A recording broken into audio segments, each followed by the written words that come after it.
Nasıl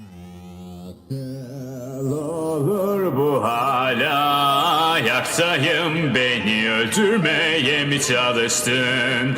Demek risk alma zamanı geldi, sırada ne varmış bir görelim.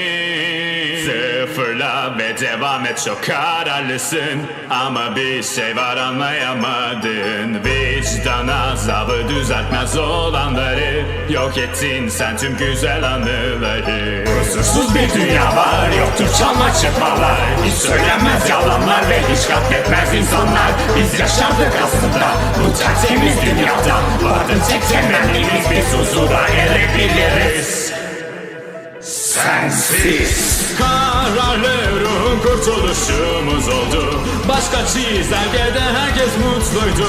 Herkesi kandırmak mıydı bunun yolu? Sana güvenen tüm halkım toz oldu. Ben sana son bir şans vermiştim ama şansı